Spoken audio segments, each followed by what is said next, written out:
Hello everyone, তো সকলে কেমন আছো? আশা করি ভালো আছো। সুচিতা দে ইজ মাই স্টাইলে তোমাদের সকলকে স্বাগত। তো আজকে কি বলো তো, আজকে হচ্ছে জামাই ষষ্ঠী। তো হয়তো ভাবছো যে আমি কেন এই ব্লগটা করছি, কারণ এই ব্লগটা আমার বাবার জন্য। আমার বাবাকে আমার দিদা ডেকেছে জামাই ষষ্ঠীর জন্য। এবার তোমরা ভাববে হয়তো এত বড় থাকতে আবার জামাই ষষ্ঠী কিসের, কিন্তু যতদিন দিদা আছে ততদিন তো হবে, দিদার একটা ভালোবাসা থাকে। তো সকালবেলায় উঠে আমরা স্নান ধান করে, মায়ের আজকে আবার পুজো আছে, আমার মা ভীষণ পুজো করে, এটা ওটা সেটা পুজো করেই যায় সারাদিন। আর তারপরে তো পুজো, আমাদের পাশে মন্দির আছে, সেখানে যাবে ফল দিতে। আর আমি এখানে ম্যাগি, এই যে আমি এখানে ম্যাগি করেছি, ম্যাগি খাবো। মা জানে না, মা বলেছিল মুড়ি খেতে, আমি ম্যাগি খাচ্ছি। সে হয়তো দেখলে বকাবকি করবে, খাওয়াতে ভীষণ রোগ লাগায় আমার মা। তো চলো খেয়ে নিয়ে রেডি আপাতত হয়ে গেছে, এবার খেয়ে দিয়ে বেরিয়ে যাবো। আর আমার বাবাও দোকানে গিয়েছে, দোকান থেকে বেরিয়ে যাবে একসাথে। গাইস, তোমাদের কার কার ভালো লাগে ম্যাগি বলো? আমার তো আগে ভালো লাগতো, কিন্তু এখন খুব একটা খাই না। মাঝে উঠেছিল না যে ম্যাগিতে কী সব মশলা মেখায়, তার জন্য।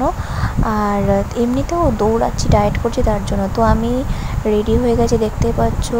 তো আমার মা আলতা পড়ছে নিচে বসে বসে। মা বললো ষষ্ঠী আজকে, তো ষষ্ঠীতে চল। আমাদের বাড়িতে আবার ষষ্ঠীতে আঁশ হয় না। মা দেখো আলতা পড়ছে। আর এটা হচ্ছে আমার পিসির ছেলে, আমার ছোট ভাই। তো বসেছিল, ওরা এসেছিল ওর বাবার জামাই ষষ্ঠী করার জন্য এসেছিল। আমরা এখন যাচ্ছি ষষ্ঠীতলায় পুজো দিতে। যাবি যাবি যাবি যাবি ওইছি, চল তাতে যাওয়া শোনা। কি রোদ রে। এই যে চলে এসেছি, মা বললো আমার সাথে চল ষষ্ঠীতলায়। চলে এসেছি ষষ্ঠীতলায়। এটা শেষ অশ্বত্থ গাছ আমাদের এখানে। আর এই যে সাদা বাড়িটা দেখতে পাচ্ছ, ওটা আমার ঠাকুমার বাড়ি, ঠাকুমার বাপের বাড়ি ছিল। ওটা এখন ভেঙে দিয়ে হেলথ করবে, হেলথ সেন্টার করবে একটা। পুরো গ্রামে বট গাছ, অশ্বত্থ গাছ অনেক ছিল, কিন্তু এখন এই একটাই গাছ বেঁচে আছে, আর নেই। তারপর টোটোয় করে মিষ্টির দোকানে আসলাম মিষ্টি কিনতে। এখান থেকে কিছুটা মিষ্টি কিনে নিয়ে যাব। যদিও দিদা, মামা, মাসি সবাই মিষ্টি নিয়ে আসবে, সবাই নিয়ে আসে নিজের নিজের মতো করে। আমরা ওই লট চমচম, রসগোল্লা, সুগার ফ্রিটাই নিয়ে যাই।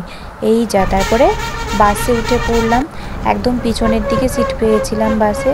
তারপরে উঠে সামনের দিকে গেলাম, দুটো সিট খালি হলো, চাকায় নামলো, আমরা ওখানে গিয়ে বসে পড়লাম।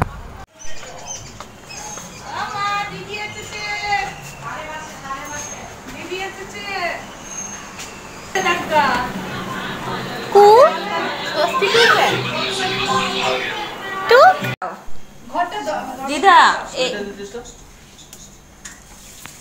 ও দেখেছো দিদা না, এই সামনে কেন?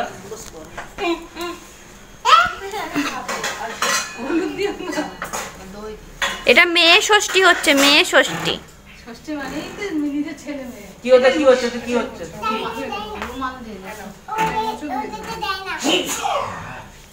এই লোক কাজের কাজ করবে। দিদা পুরো ছবি উঠছে কিন্তু তোমার কিন্তু ছবি উঠছে। তাহলে আমার মাথা চুল এতক্ষণ উঠে গেছে।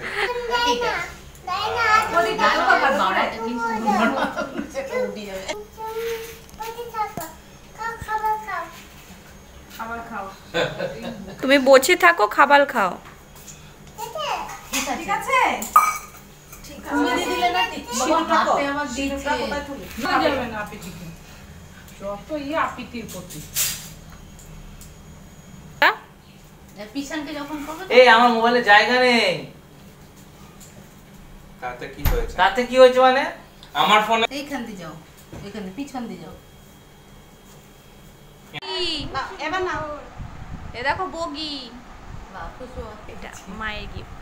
হ্যাঁ, বাবা অনেক পরে এলো বলে তখন আমি ঘুমিয়ে পড়েছিলাম। এই ভিডিওটা সম্পূর্ণ মা করেছে, তো ঠিকভাবে করতে পারিনি, বেঁকে চুড়ে গেছে অনেক জায়গাতেই।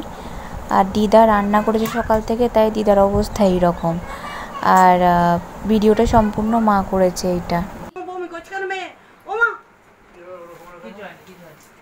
তারপর লাঞ্চ করতে সকলে মিলে বসে পড়লাম। পনির দিয়েছিল দিদা, আর দিদার ঘরে পাতা দই ছিল, খুব সুন্দর করে আমার দিদা রান্না করতে পারে। আমার দিদার এই একটা খুব ভালো গুণ, আর দইটাও খুব সুন্দর খেতে হয়েছিল।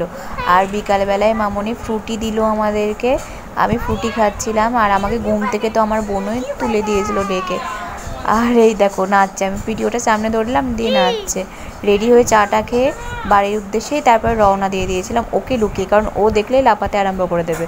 তো আজকে ভিডিওটা গাইস এই অবধি থাক। আজকে আমি এত ঘুমে ঢুলে পড়েছিলাম, করতে পারিনি। তো সাবস্ক্রাইব করে লাইক করে পাশে থেকো।